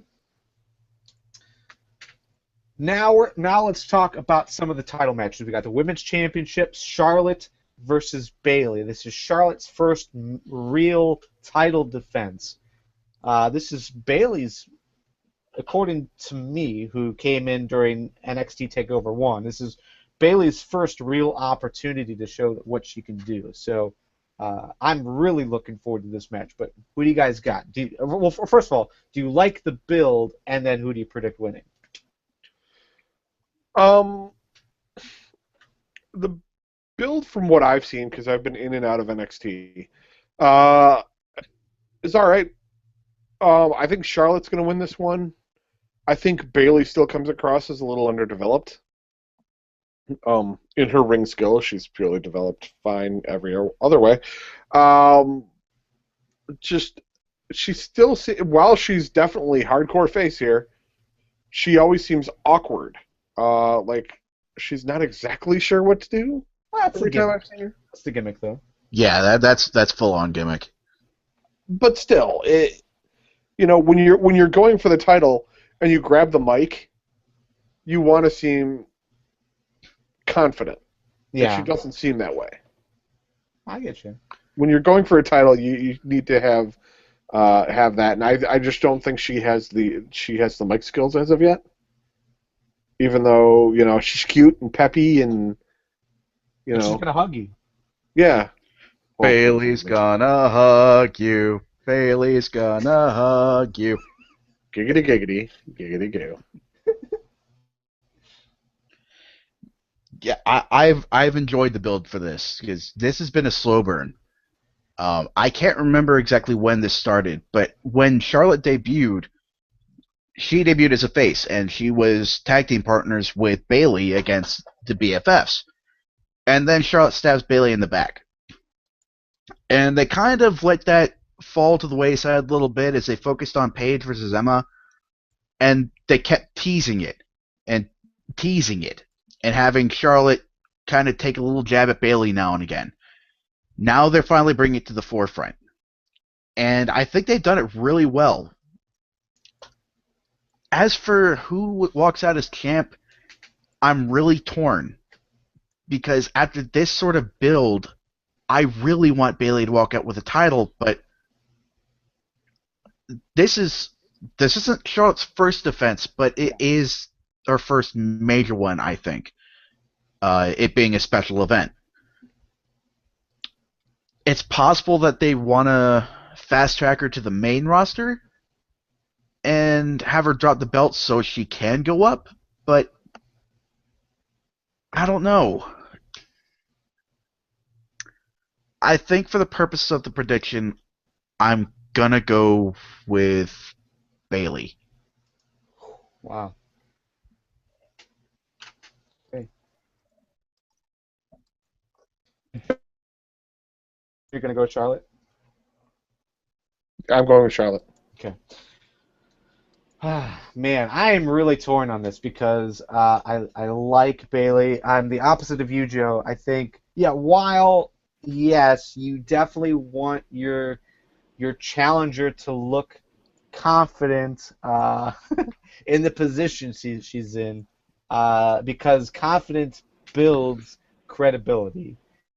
And yes, Bayley's character isn't necessarily credible, but I think how they've been treating it, at least the last few weeks for sure, since she won the little tournament that they had, I think they've really shown that she is confident. She is saying right to Charlotte's face that she is going to take the title from her. I think it all seems like, if they were going to take a chance with her, now would be it. But like you said, Nick, it would make sense for them to have Charlotte drop the title so that she can move up to the main roster, even though that's not necessary, as we saw with Paige. But my only thought against that, though, is where would she fit on the main roster? She's definitely a great wrestler. I think she would be great for the division. But just look at how they've been handling the Divas Championship title race right now. I don't know where Charlotte fits in that mix. I wouldn't want to have Charlotte be brought up to be lost in some crap. I think she's a great wrestler that deserves to be wrestling against Paige and AJ. But as long as they've got the Bellas involved there, I don't know where she fits compared to everyone else that they've got up there already. Now that you mentioned the Bellas, it reminds me of the title match at Night of Champions, and Nikki Bella's in that. And given the way things have been going, I don't think it's outside the realm of possibilities that Nikki walks out as champ. No. I know. I could definitely see Charlotte being the one to step up, especially if they emphasize her lineage as they have been. And giving the promo, you might be reality TV royalty, but I am wrestling royalty. Yeah. And there have been rumors that they want to have Ric Flair not manage her, but kind of be with her as they go out. So I mean, that's at least one possible direction. Yeah, definitely. Definitely. I'm with you there. I think that would be a good route to go if that's the route they were going. If that's the scenarios they had in front of them, you would hope that WWE would do something smart like that. But I don't know. I am gonna go with Charlotte though. Charlotte's my pick. I think they're gonna keep her in NXT for a little longer. Really build her up as champion. While I do like the idea of Bayley getting the title, I think it's too soon. I think they've just now really introduced that confidence.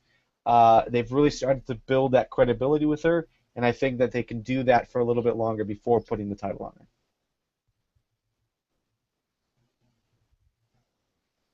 Cool. Okay, tag team championships: the Ascension versus Sin Cara and Kalisto. Nick, who you got? I'm going with the Luchadors. It's high time for the Ascension to drop the belt. If for no other reason, I'm picking the Luchadors because of that. But again, like I said before, Kalisto definitely deserves some kind of gold. And Sin Cara's been putting on some great work too. I'm really glad it's Hunico under the mask and not Mystico because, I mean, Mystico's a fine luchador, but he's definitely not cut out for the WWE, not with the style. Hunico is doing a much better job fitting in, I think. So, yeah, luchadors all the way. Wrestling style, I agree with you. The lucha part, Sin Cara wants nothing to do with that. That's pretty obvious. Yeah, I mean, He is so bored with that introduction. He just wants to move on and start wrestling. because he doesn't talk, but yeah. All right, Joe, who you got?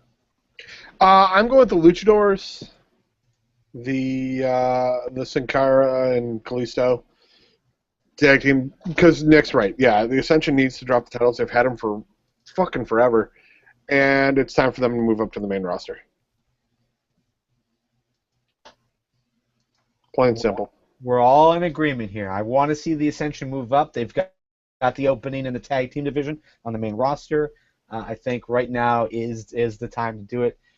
The Ascension had the titles before Takeover 1. They weren't on Takeover, I don't think, from what I remember.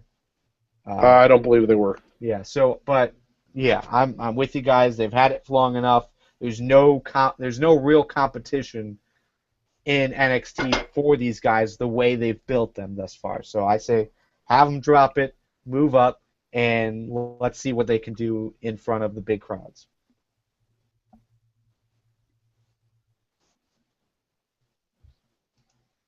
Okay.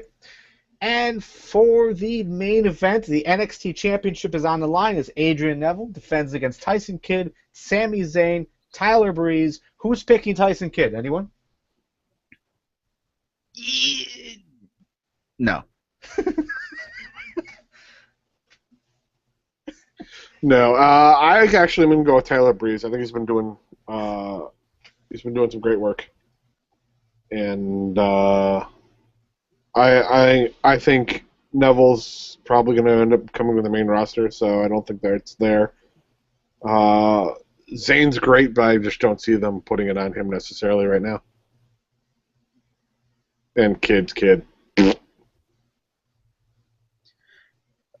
As much as I've been enjoying both Breeze and Kidd lately, actually, I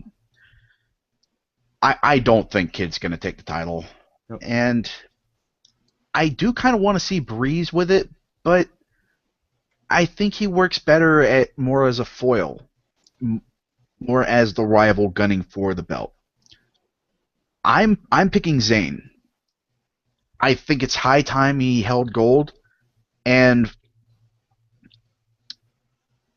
I can't remember if it was this past week, or the one before, but when he accidentally kicked Neville. Yes, it was the week when he was before. gunning for Breeze. Yeah. Was it? Was it 2 I'm weeks sorry, ago? it was this week. It was this week. This week. Oh, okay. When he accidentally kicked Neville, and after the match, he picked up the belt, and he was looking like he was contemplating doing that again, but intentionally. I don't think that necessarily spells a heel turn. I think that spells an at-all-costs attitude. So that tells me that he's going to walk out with the title.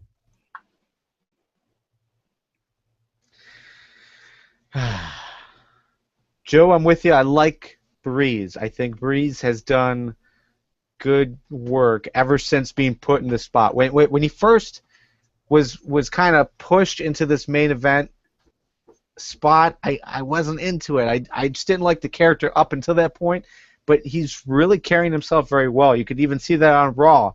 He did very well on Raw. So I think Breeze could hold the title and could do very well. But the story they're telling, at least the way I'm interpreting it and I'm feeling it, is Zayn. Zayn gets the title. He's been there the longest. This is what he's been pushing forward to. So I think you got to give it to Zayn. That will allow WWE to do the right thing and bring up Adrian Neville to the main roster, because they had to have realized what they had on Raw with him. So you've got to bring up Adrian Neville. You take the title off of him and you put it on Zayn, and you've got a good fan favorite as your champion moving forward. So I'm going to go with Zayn.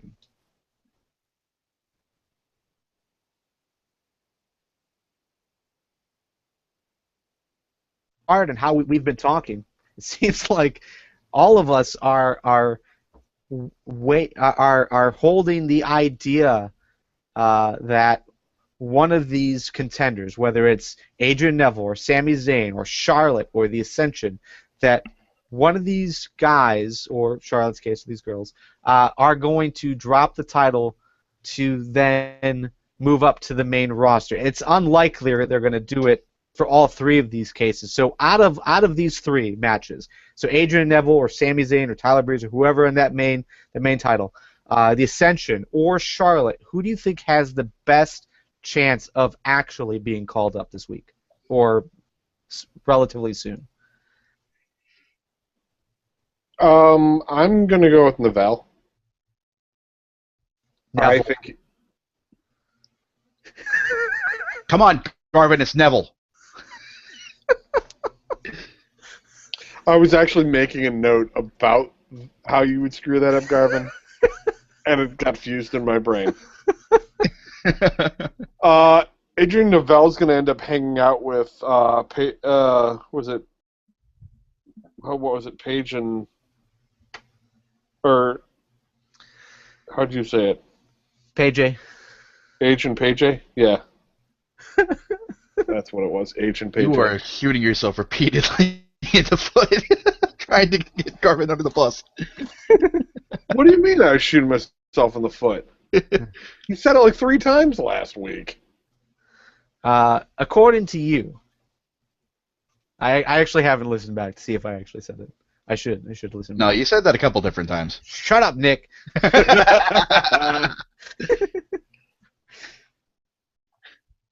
All right, so Neville, you're going with Neville being the guy that's going to get called up? Yep. All right, Nick, out of these three, Ascension, Charlotte, Adrian Neville, who do you think is being called up first? I think it's going to be Neville, simply because of how they gushed over him. I don't necessarily know if he's the one that needs it most, because I think the Ascension are needing it most. And the division they've been going into needs it most too. Because if Neville goes up, I don't necessarily see where he fits.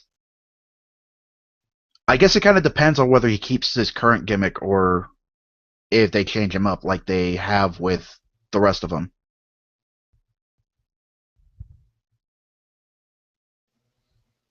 Okay. I'm also going to go with Neville. I think he's the obvious choice here just because he's already been up there, and they've already seen the type of reaction that he can get from the crowd. It seems like the right pick to bring up Neville, but if they would delay it just a little bit and bring up the Ascension, I think I would rather see the Ascension just because I'd like to see what they can do in the tag team division.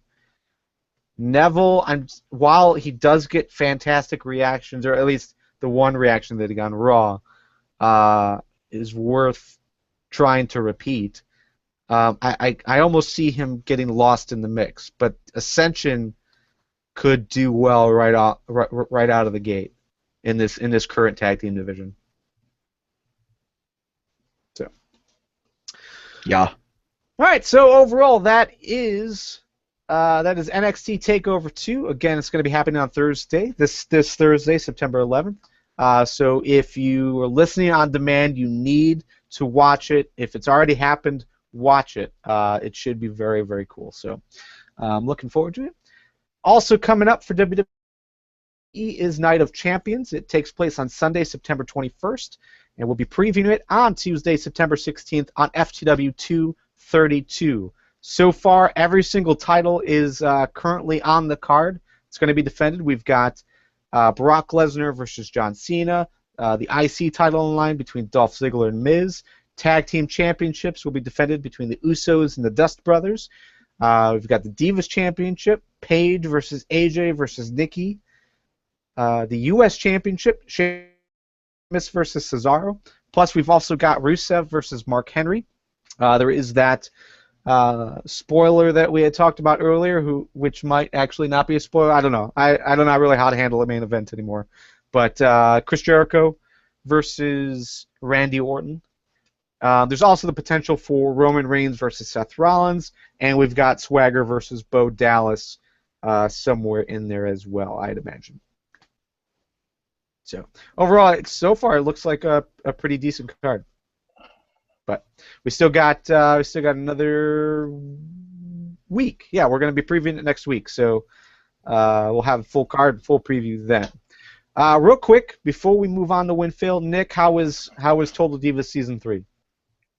Didn't watch it, actually.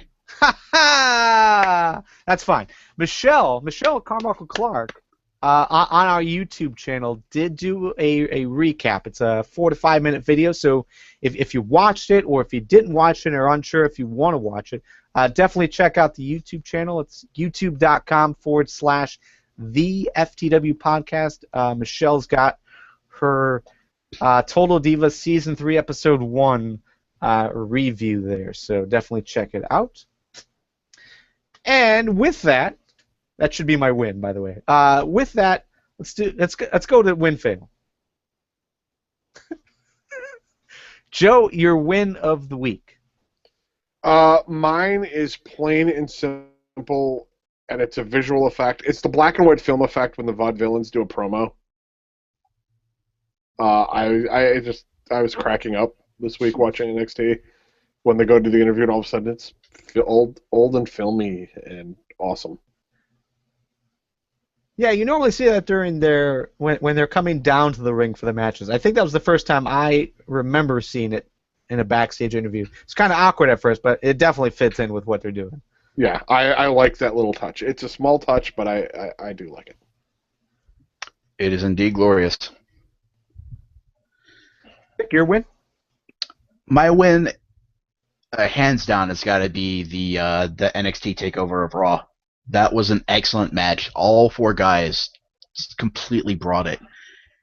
And a supplementary win would have to be commentary. For once in forever, they did their jobs and put over guys. It was great all around.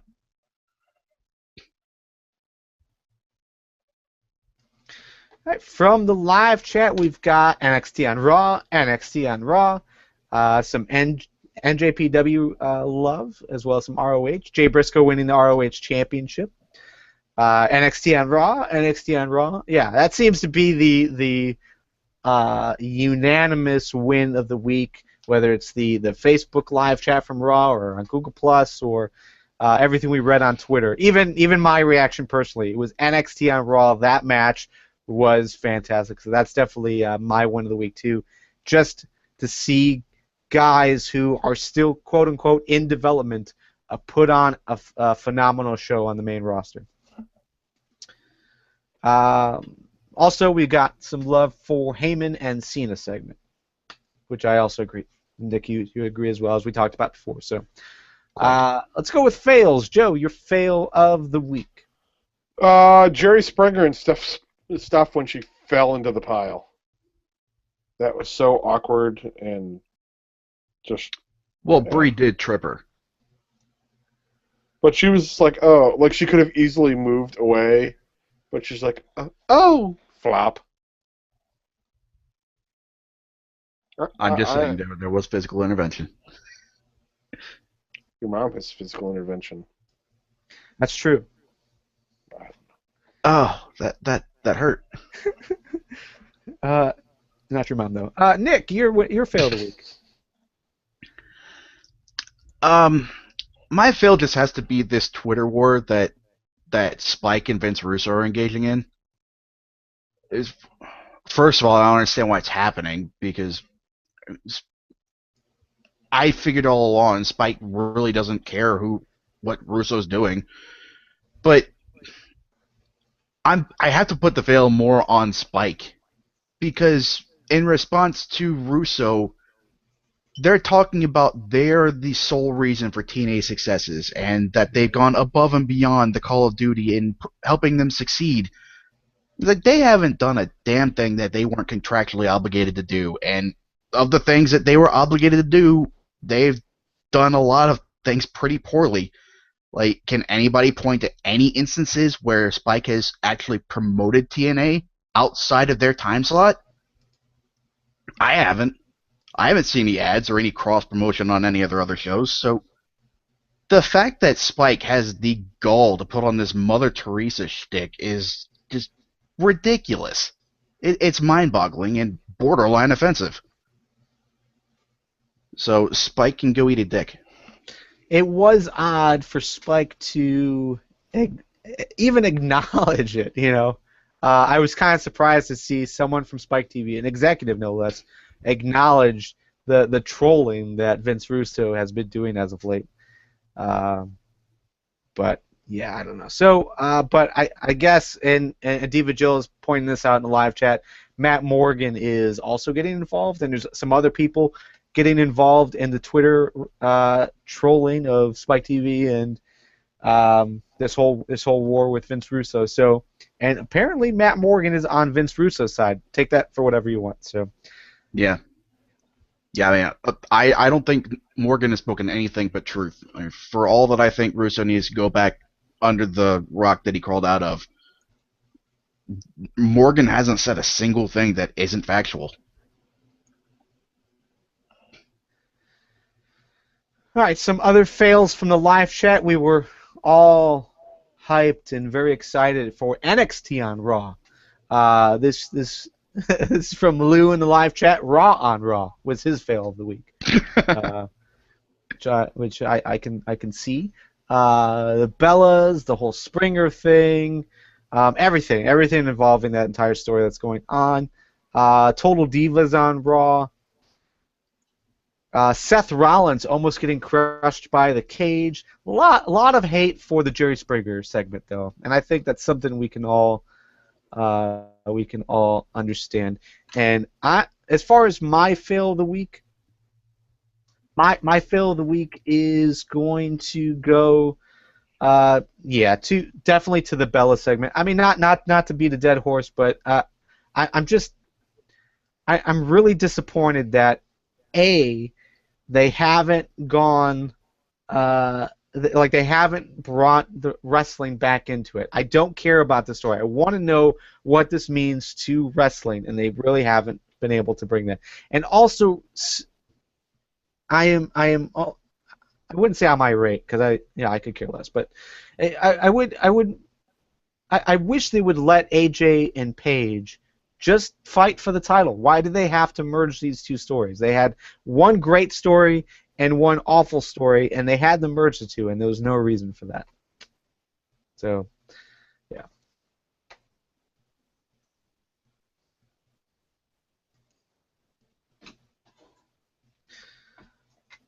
Okay, and that's it. Yeah, overall, that is wins and fails of this week's. Any final thoughts before we move on? Everything about Sandow and Miz is glorious.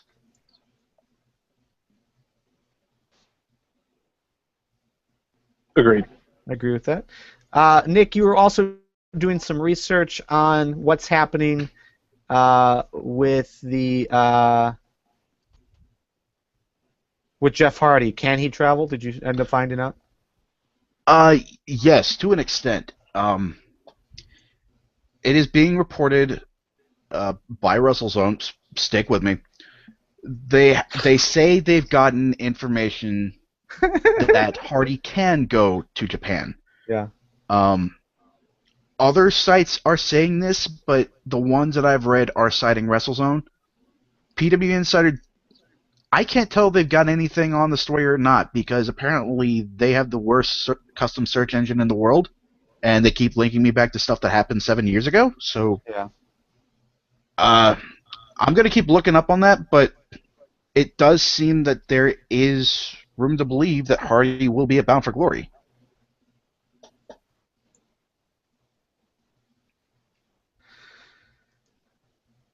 Okay, let me jump in here, Joe, real quick. Diva Joe in the live chat is pointing out there's a rumor going on right now. Not a lot of information is out there yet. No major sources covering it, so who knows? But apparently, Sean O'Haire? Sean O'Haire died. Sean O'Haire, former WWE wrestler. Real name Christopher O'Haire, 43. There's a Tributes.com article that I'm going to go ahead and post in the show notes. Hopefully, we'll know more about this over the next day or so. Hopefully, like I know Wrestling News Source is tweeting it, but there's no story on the site yet, so I think they're still trying to get more sources to back it up. But yeah, if that's the case, definite shame. Uproxx is posting the story. I mean, it is as a Uproxx, but... And then Wrestling Inc. Sky has passed away. Yeah. Former WCW star Scott Riggs posted the following on Twitter. Yeah. That's pretty sad to hear. Yeah, not a good way to end actually, the an show. obituary for O'Haire can be found at this link. Tributes.com? Yeah. Yeah, that's the one I got. That's the one that Diva Jill was posting in the live chat. So, yeah, I guess we'll put in some more information once it becomes available. If it's available tomorrow morning, we'll post it in the show notes. Otherwise, keep on the FTW Facebook group, or I'm sure we'll be talking about on Twitter with Wrestling News Source and everyone else. So, yeah, definite shame if that's the case. Yep, only 43. Yep. Joe, do you have any final thoughts? No, not currently. All right, and that's the show. You can go check out FTWpodcast.com for more information about us and how to get involved in the future. And join us live each and every Tuesday at 8 p.m. Eastern on FTWlive.com. For myself, Nick, Joe, and everyone in the live chat, we will see you next Tuesday. See you guys later. Sons of Anarchy. No.